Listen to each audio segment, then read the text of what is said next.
Have you ever wished you could take those words back and say nothing? And if you listen to the song, it says, I just can't help myself. I just have to say it. It's just what I am and who I am. We've been better off if I just didn't say it. So we're going to talk about that. It's a little interesting that we keep putting our foot in our mouth. You ever done that? You want to hear my story? I can tell you my story. Here we go. All right, here's my story. And I'm sticking to it, by the way. So, we started marathon, I've been here a long time. 25 years going on that. So, at some point I have stuck my foot in my mouth somewhere. But I normally do it up here and not so much out there. Does that make sense? So I'm out there welcoming everybody, and the lady walks up to me, the first timer. I said, hey, I'm Eddie, good to have you this morning. When's your baby due? Anybody want to go there right now? Okay, so, of course, she wasn't pregnant, and I never saw her again. And I wish I could just just didn't open my mouth at that moment. So we've all had our little things we have done. And it's just like that song. I just seem like I just can't help it. And we talked about this last week in James. He's a brother of Jesus, and it's in the New Testament. And I like James because he basically says it the way it is. And I like that. I don't need a lot of stories or cartoons. This is just me. I would just like to know what it is. So we call this, one of you weren't here last week, we call this me and my big mouth. We're not talking about any other mouth. We're just talking about yours and mine. Not your husband, not your wife, not your children who have just wonderful mouths. I know they just speak words of wisdom to you and love.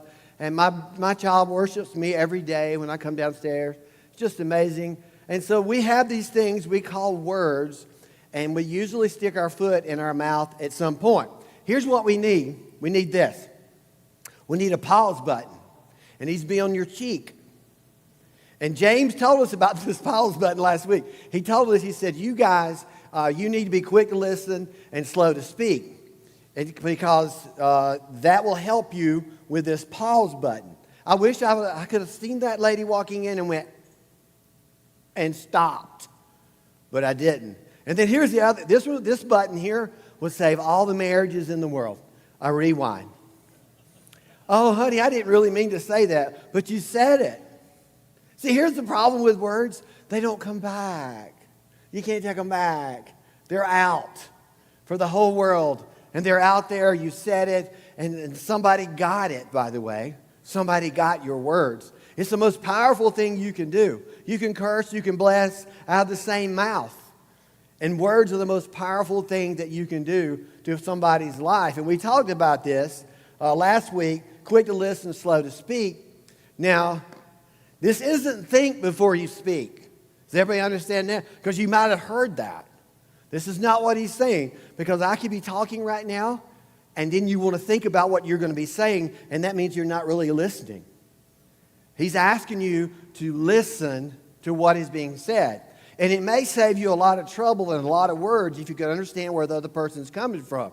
Because the problem is, you ready? We're right. See, everybody in here is right. And this is what James talked about. We're all right, and you did everything right this morning for you. Is that correct? So all of you are right. And so the idea would be we want to try and make everybody like us. And that's why we want to say things to people to make them right. And then James says, no. That's not going to work. I'm not here for all of you to be right. I need you to take off the right jacket. That's what he says. He said, I need you to take off the right jacket because it's not about being right. It's about the relationship. You can write your children out of the house. You can write your marriage into the divorce court. You can write it on. And so that's what he was telling us. It's not about the right. It's about the relationship. I can't really choose sides. If I choose Carolina or Clemson, what happens? Somebody's right and somebody's wrong. If I'm a Democrat or Republican, somebody's right, somebody's wrong. It's not about anything about being right. If you could get this into your head before we walk into these word things we're going to do today, it would really help you. You don't have to be right. You can relax. You understand? This is what James is saying, because it's more important to be about the relationship than it is you being right. Quick to listen, slow to speak. And sometimes we need to say nothing at all. That would be very helpful. So here we go. So words are powerful. We're going to get into this. They're the most powerful tool that you have in your life. For your kids, for your marriage, for everything that you are. The words are the most powerful thing. And words have already shaped your life. Now, this is part of who you are. Somebody has said something to you, to us, over us, or about us. You're living out what other people have said to you, most likely. It would be mom or be dad or you'd be friends. Could be Facebook. Why would you ever take advice from people you have no idea who they are? You need to be careful about the words you hear and the words you see. You need to be really careful. Why? Because words are so powerful to you. It can destroy your life, or it can change your life in a better way. But we're not going to go with the good stuff today. We're going to do that next week. That's Father's Day next week. We'll talk about what words, the power of positive words can have. But James says you need to watch out for your tongue. You need to watch out because you have no idea what you're dealing with. It is true, you know. We don't have any idea. So somebody has spoke to us, and whether it be good, whether it be bad, whatever it is, or over us, you can do this or you can't do this. Let me say, we hear them, and they're still with us. And so this is what James is trying to say. Your words are the most powerful thing you have. It's the biggest. It's more than money, more than anything else. It's a tool that you have right now, instantly can make it happen. Words are not equally weighted. I think you need to understand as we walk in. This is what James is telling us. That let's say I say a negative thing to you, so then I say a positive thing to you, then we're even. That's not how it works. It's not 1-to-1 ratio. How many positive things do you need to hear to overcome the negative? And let me tell you what happens. Negatives stick with you more than anything else. And I'll tell you why. It's because we're born to the dark side. Here's what happens. So we know that these things are with us, and you're born to the dark side. You're already born negative. You're already born complaining. You're already born wanting what you want. You're already born crying and whining. Does everybody understand? If you hadn't had children, yeah, you'll get there. You'll see what I'm saying. You don't have to teach them to lie. You ever thought, I'm going to grow up, I'm going to teach my child to lie? They already know. They already know. I'm going to teach my child to steal. They already know. I'm going to teach my child to keep everything to them and not share their toys. They already know. Isn't it amazing how we are? So then we hear something. We rarely forget hurtful words. You know what you know that word, those words, right? You know you've been told you never will amount to anything. Oh man, you remember that? You ever been told you can't do it? You remember those words? We rarely remember encouraging words. So let's do this. What encouraging words did you hear this week? And let's think about that for a moment. Let's think about that. How many encouraging words did you hear? Let's even go a little deeper, because James says this tongue thing you can't control. So how many encouraging words did you give? Wow. Do you know you can change your whole life, and you'll see this, your family, your work, everything you are, by changing the way you speak. But you better be careful. It can go the opposite way really quick, because that's who we are. We don't want to be positive. It takes energy to say nice things. You look great today. That's hard. You know, telling your wife, you look great today. Every day, you look great today. I'm so lucky to be married to you. That is so hard. Why? It's not who we are. Because we were born into the dark side. He says, but our words, you better be careful. Our words will change you. It'll make you. But we rarely remember encouraging words. You remember your grandma or your grandpa sitting you down and saying, now I want to tell you something that's real important. You always need to remember this. But that's all you remember is those things. You never remembered what they said. You know, you try to have I went to that bucket. I got the wisdom bucket. I got the old age bucket. And my daughter should sit at my feet and worship me and just take wisdom from me. But they don't. This is what I'm saying. We rarely remember the encouraging things, but we always remember what was said, the negative things, because that is who we are, and we better be careful. We better be careful. Words aren't equally weighted. Let me see if I got here we go. Words aren't equally weighted. The source isn't equally weighted either. I want you to pay attention to what I'm about to say. I don't know where you get your words from or what you hear, but you better be careful that what you're getting them from, the people carry weight in your life. You allow people that are not in your life, people who have no idea who you are, to say things to you. You read them on Facebook or social media, and you take it. Maybe I am like that. You need to be real careful. And we're talking about this with James. When it's talking about the source, listen very carefully. I'm a boss, right? I'm a boss. I'm supposed to be. I'm a boss. So if I go down the hall, somebody didn't do something right, and I go down the hall and I won't let somebody have it, I have been in that spot. Now let me say real quick, I'm still working on my mouth. Okay, so don't you think I got this. I'm just telling you what the Bible is telling you. I have to work on it too. So I want to walk down the hall, and I want to say, somebody didn't do something right, and my brother Brian, who works with me, he'll come to me, he'll say, no, you need to let me say it. Because my words weigh more. You see, mom's words weigh 400 pounds. Did you know that? They weigh 400 pounds. See, there are people in your life that the words weigh more.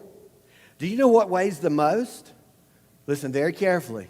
The dad's words weigh the most. And that is so scary. That is so scary. Father's Day is coming next weekend. How many kids, including you, think about this, how many kids, how many people are still wanting, in their 40s and 50s, still wish Dad would say, I am proud of you. The mother says it all the time. Somebody at work, somebody there, somebody there. You're proud of you, we're proud of you. But it's nothing like the words of the dad. And you can do the opposite too. Saying nothing at all is saying nothing at all.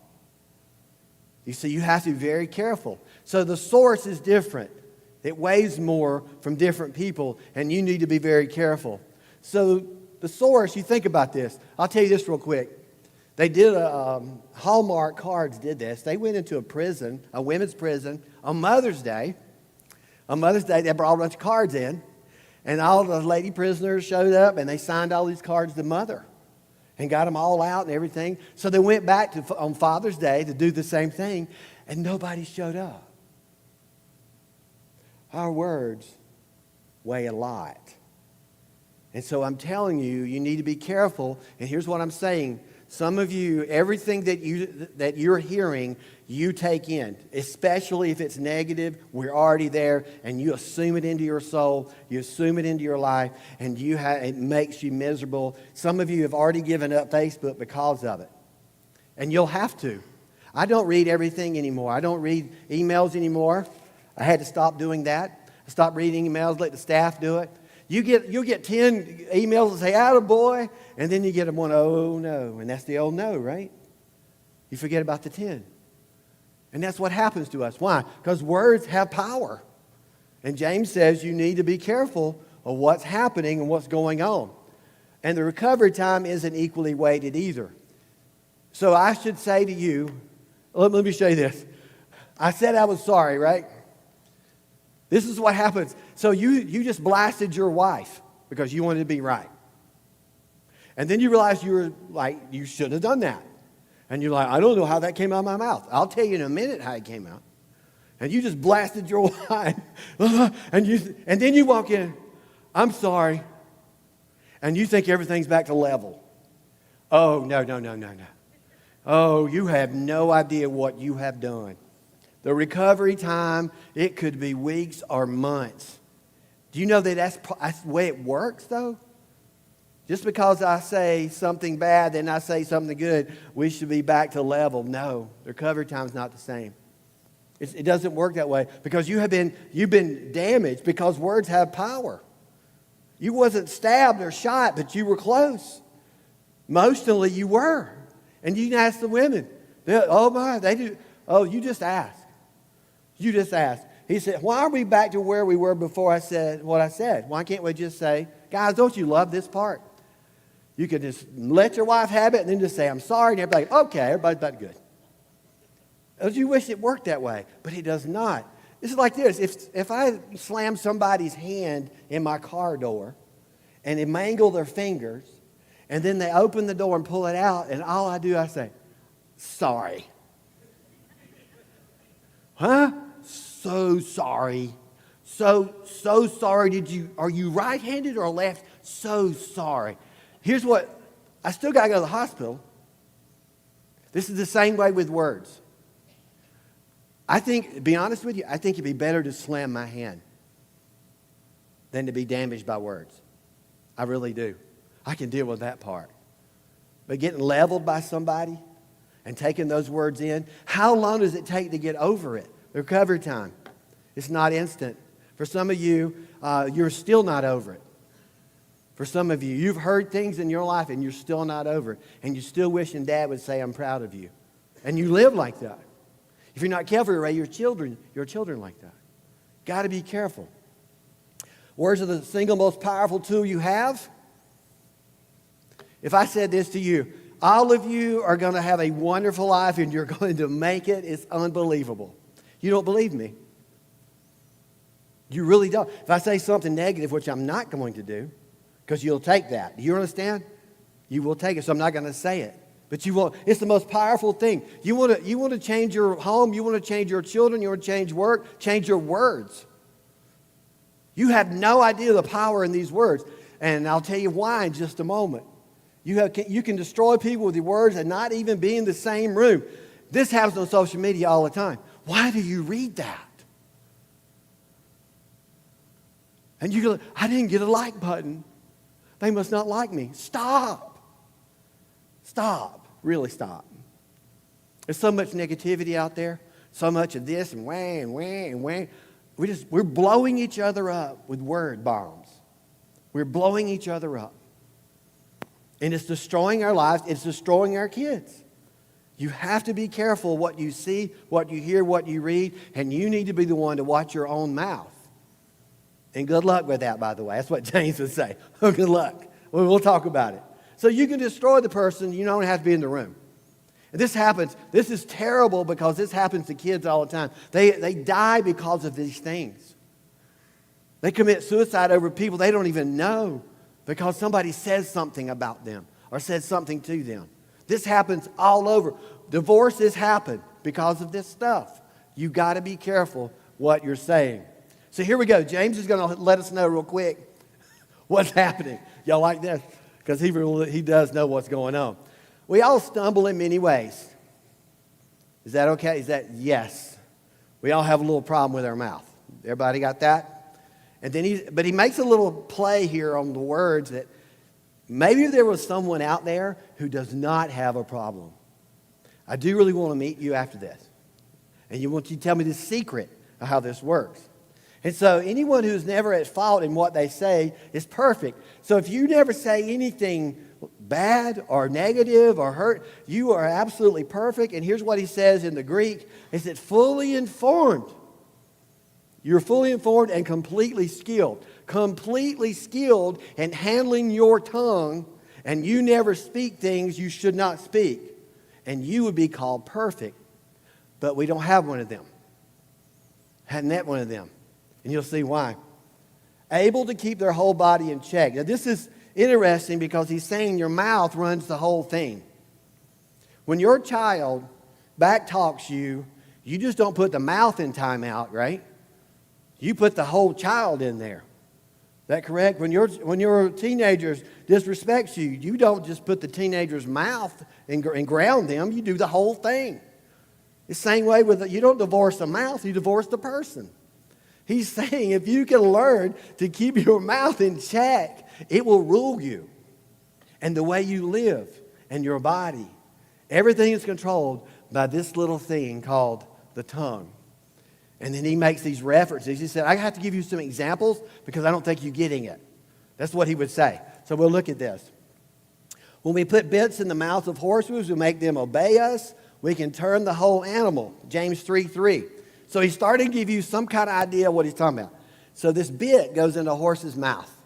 I remember putting my daughter Faith on top of a horse when she was about this tall. Her legs were like out here. She was holding on to the bridle. She was sitting on the saddle, hanging on. And we walked away. I don't know why. But that little girl sitting on top of that big animal can control it. That's what a bit does. And so what he's saying, he said, your tongue is like a bit. It controls your life. It's like the horse. Some of you need a bit and a pause button. He said it's going to get even better than that in just a minute. So since we have nobody perfect here, maybe we should pay attention to these things. And that's what he's saying. So now he's getting into, I'm going to show you what I'm talking about. It's a bit controlling a horse. There's something else going on. Or take ships, for example. Let's do the ships thing. Although they are so large or driven by strong winds, they are steered by a very small rudder wherever the pilot wants to go. So now he's went for bit. He said that's kind of what's controlling you. And then he went with the rudder. And he says like this. It's like this ship. And it's this rudder right here. It's this thing right here that controls this whole deal. It's the little part that controls the big part. He said it's amazing how small that tongue is that controls your life and who you are. So now we have this horse thing happening. We got the bit in there. We got a pause button. Well, we don't have a rewind, but we do have a pause. Quick to listen, slow to speak. We got that. He says, but I'm just trying to help you understand what is happening to you. Because you were born with this thing called the tongue. And it will rule your life, and it will ruin your life, and it will ruin other people's lives if you don't know what you're doing. And I'll give you a clue. We don't. We really don't know. And you'll see this. So likewise, the tongue is a small part. So he's telling you this small part of the body, but it makes great boast. It just speaks. It cannot keep up with how wonderful it is sometimes. And it's just a small part. Now, it's amazing. The tongue is basically one of the smallest parts of the body. It's 4 inches long. This is the most amazing thing about the tongue. It has 8 muscles. You ready? And it never gets tired. Let me do that one more time.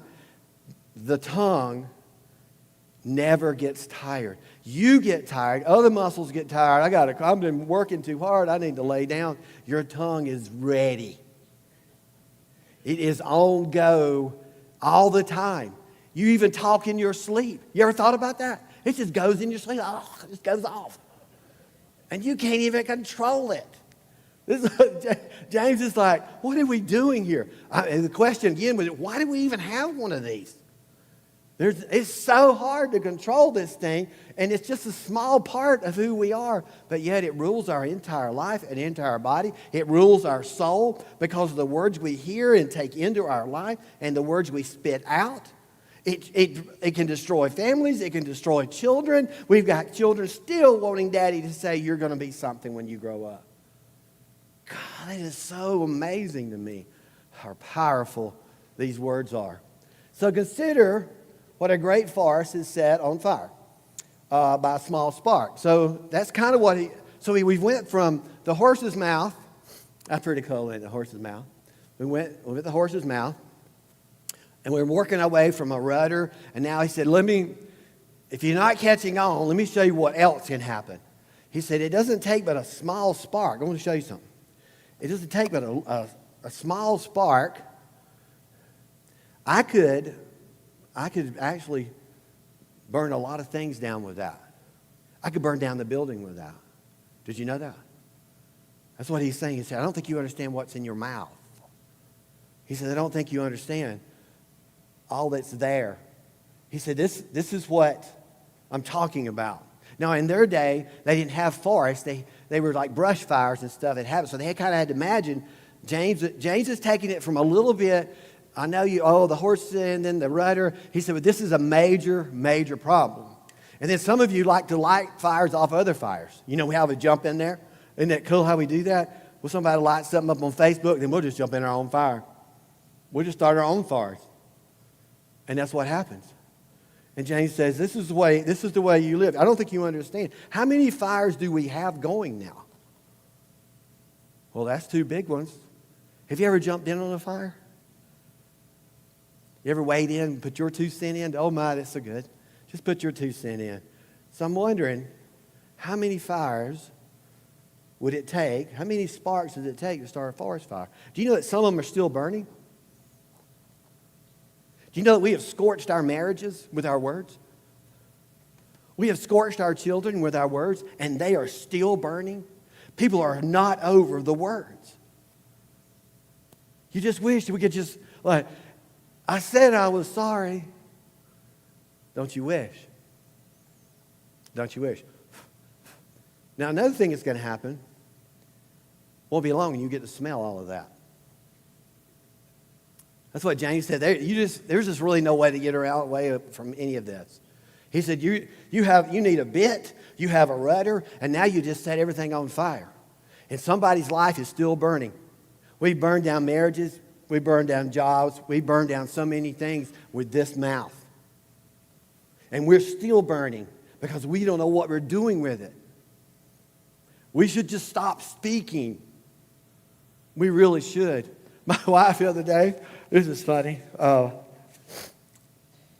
don't always, when somebody pulls out in front of me, say a prayer and God bless them. Okay, is everybody good with that? So I'm not with my wife. She pulls out. A truck pulls out in front of her. She blows the horn because they almost hit her. So she pulls around him. He's slamming on the door, screaming, cussing at my wife, and shooting her birds all the way down the road. Now, let's see what that mouth will do now.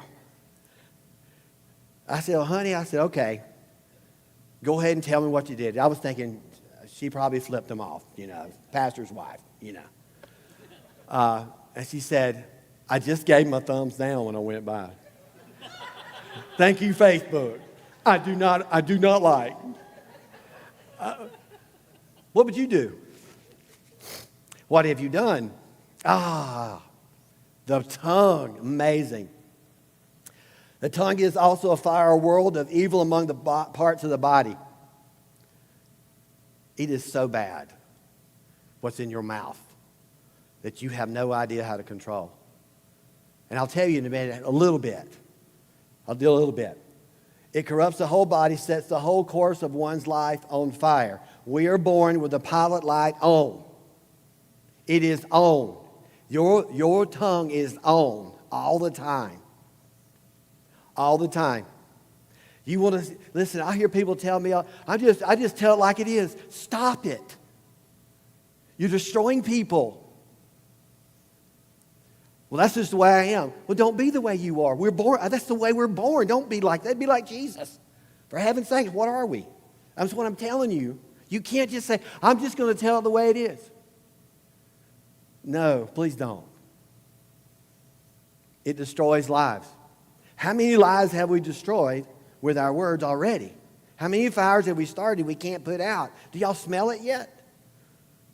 I'm just telling you, this is what James is saying. There's things, even after you try to put it out, it still smolders. There really is no way to get away from it.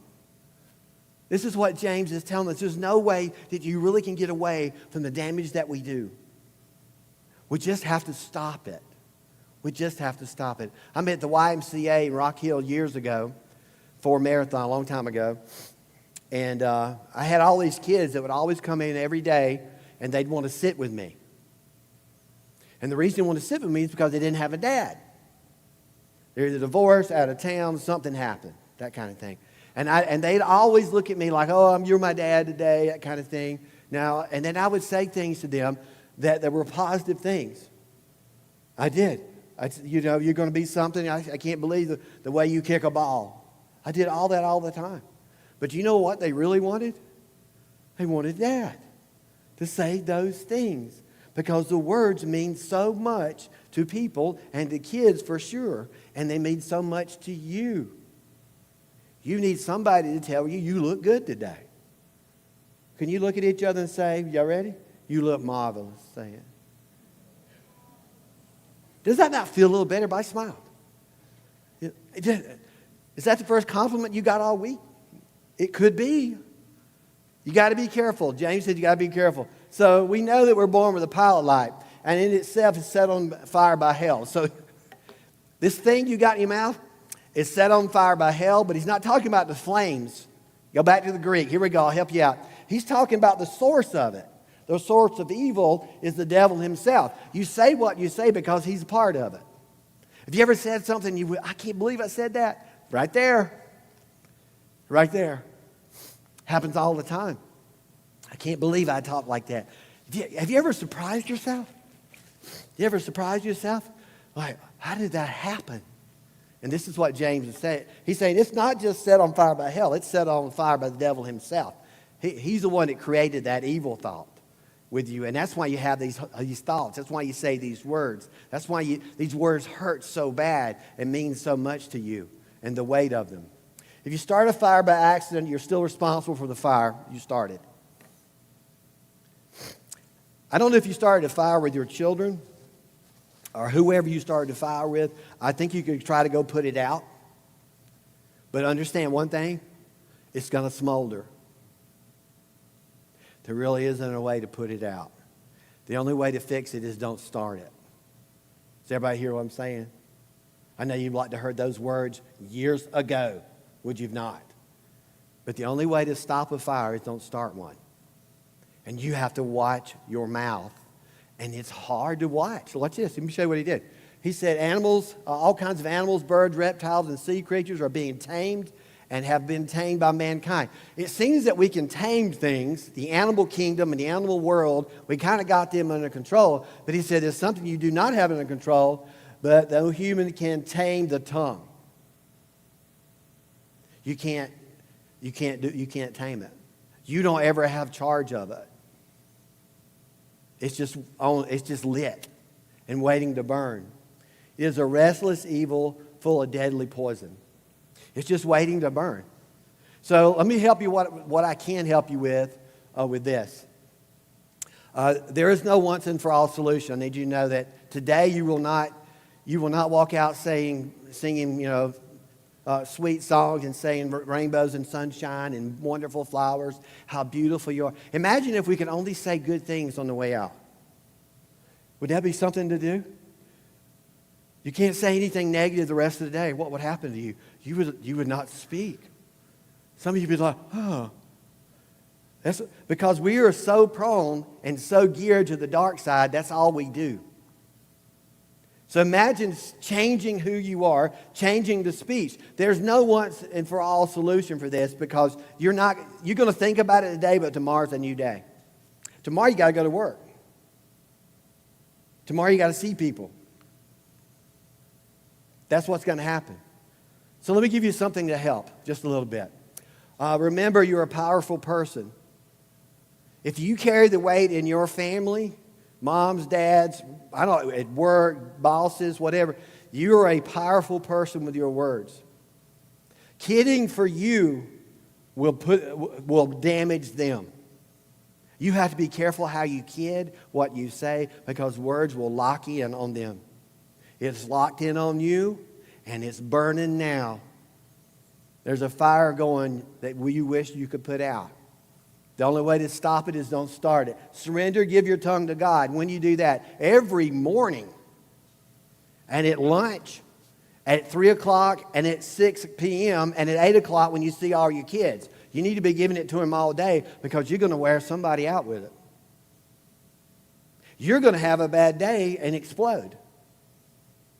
Because that's the way it works. The pilot light is lit, and it is waiting. It is waiting to light. And you have to be careful. The only way to do this is say, God, you got to have it, not me. Confess. Watch this. On the fires you start. Well, I didn't really start a fire. No, you jumped in on one. Do you know that one fire starts another, starts another, starts another? I mean, there's no end to this thing. Listen, the best way to stop a fire is don't start one. Stop. You really need to stop. You need to change how you speak to your wife and your husband. You need to change how you speak to your children. You need to change how you speak to your dogs. You know why I say that? Because somebody hears it. Thank God the dogs don't know everything, except mine does. I have to spell words now so they won't go do what they're supposed to do. And I'm just telling you, this is how important this is. We have the power to give life or to take life. We'll talk about giving life next week. Y'all stand with me. Y'all are absolutely wonderful people. See how that good? See how that does? You're so beautiful. I can't believe you're here. You like that? It's unbelievable. You feeling better today? I don't know. I'll tell you later. No, don't tell me. Don't tell me. Don't talk to me. Don't tell me nothing. Probably you had a bad day, and this was, and you really wanted to tell somebody how bad it was. Just hang on to it. Just hang on. Just hang on to it. We got to be really careful what we say and what we do. This is the most powerful words right here. This is what he said. He said that if you confess with your mouth the Lord Jesus and believe in your heart that God has raised him from the dead, you will be saved. I rode by the little church where I accepted Christ the other day. It was just a really good feeling. I remember praying those words in a classroom in the back. And I remember just looking at it.